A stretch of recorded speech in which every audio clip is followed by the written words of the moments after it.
Hello everyone, how are we today? Today we are going to be learning how to make a healthy pap for our babies and for the family. Anyone can take it. The items for making this pap are shown in the video. You can see our dates, the yellow corn, the millet, the Guinea corn, the coconut, and the Tigernut. You can actually add other things if you want, depending on the way you want it. So you can add other nuts as you desired, but these are the basic major ones we'll be using for this video. If you are new to this channel, I will encourage you to subscribe, press the notification button, and comment and share our videos if you like them. Now firstly, I'm going to talking about the measurement. Like if you are doing it for the first time, the measurement is very important. For a first timer, if you are going to make your pap, make sure that the corn that you are using will be greater than other items. Like if you are using for like 10 cups of corn, that is what you want to use. Make sure that both your Guinea corn and your millet will be towards that 5 cups. Let's say 2.5 cup. Then if you're adding your Tigernut, it should be like 1 cup or so, so that at the end your yellow corn will be greater than other items for it, so that you will get a better result. The next thing is how to pick the seed. Seriously, you have to make sure that you pick them very well because they have a lot of sand and stones in it. So you have to pick them just the way we do our local rice. Like the Nigerians, we have this local rice. You have to pick it, blow it very well before you start washing. And as you can see, even as I'm washing, look at the color of the water. It's not good at all. It's very dirty. So that is the reason you have to wash it very well. This is the first time I'm washing it. I'm going to be washing it at a good number of times. As I'm washing it, I'll be observing to see when it's okay. Even you will see it that it's okay. But as it stands, this is the first one. As you can see, the dates are so much. I have to be using my sieve to take off the chaffs on the top of the water, and I have to be using my sieve to scoop it into the another bucket. I will scoop until I will be careful when taking it out because there are also sand at the bottom. There are sands, enough sand at the bottom. So you have to be taking it gradually, so that those sands will not mix up with your corn. Those sands is not supposed to be mixing up. You have to be careful when doing all these things. So that is why I want to be very detailed so that you see the water. You see the water.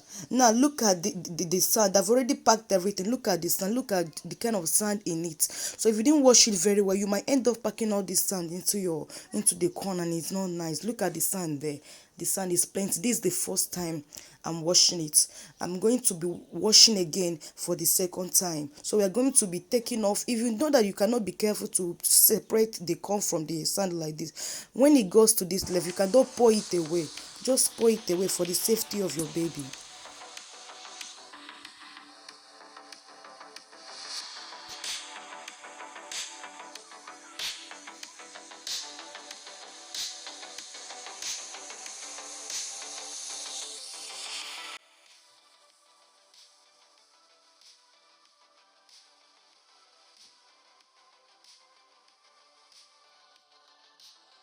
Now we're going to be adding another water, a new water, to wash it the second time.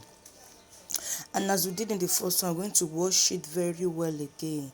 And if you look very well, you find out that the water is becoming a bit neater than the first one. You will see that it will be getting better. The more you wash it, the dirt goes off, and to when it's okay for you to go and take it to the mill for grinding. So as you can see, the water is a bit better than the first one, even though this is not what we want. This is not the result we desired, but then we will keep washing it.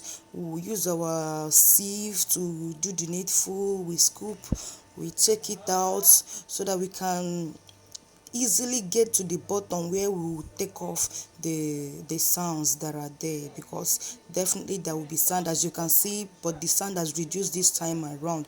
The sand is no longer as it was in the first one. It's just a little sand that is remaining, and we also pour it out again and add another water to wash it the third time. We're going to be washing it again. Look at the sand there, so it's not okay too. So we're going to be adding another water. This is the new water, the third time now, the third washing. So we're going to be washing it again. We're going to be washing it again. till it is very okay. I think by the end of the third time and the fourth one, it will be okay. So by then it's ready.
Now when you are done wash, you are going to be adding water. The water should be above the corn level, as you can see. As you can see how the water is above. Then when you are done, you are going to cover this bucket. Use a bucket that has cover. You're going to cover it and leave it to the next morning. Now you can see this is the first morning. The first morning I'm going to be changing the water. You just pour out the water and add the new one so that it won't have odor. You pour out the old water, you change the water, add the new one and cover it. That's all for the first day. Now on the second day, you're going to be repeating the same process in the first day. You're going to be pouring out the water, you add the new one, then you leave it too.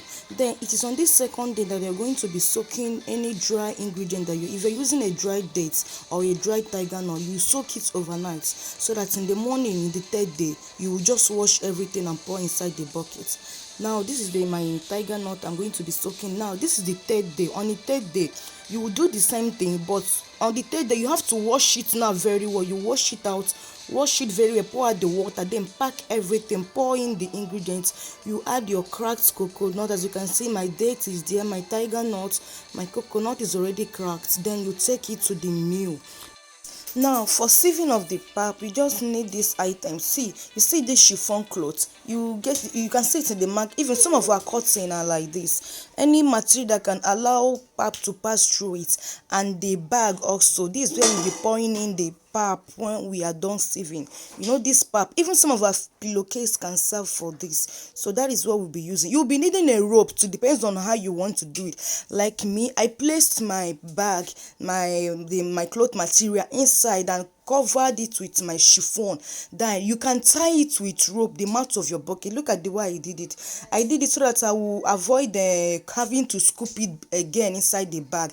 Then I tie the chiffon material on top so that as I'm sieving it, is going directly into the bag.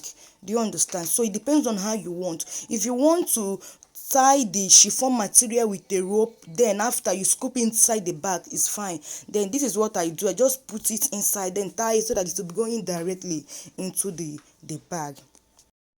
To sieve it, this is the way to sieve it. You sieve just the way you sieve our cassava. If you want to make fufu, that's the way we sieve it. Then when you are done, you tie it and keep it in the way that water will go off from it. Then within few hours, you can use this pap. Trust me, by the next day it's already ready. And when you prepare this pap, it's given. Look at the color, so yummy, and it has this golden color. That is the way it should be. Then another thing is the way to preserve this pap. If you don't have refrigerator, you add water above that pap. Put it in a container, add water above it and be changing it every morning, just like the way you soaked it. And don't add too much coconut and Tigernut. It will make it to spoil fast. But if you have a refrigerator, you are good to go. You can keep it as number of many days that you want it, and you are okay with that. Thanks for watching.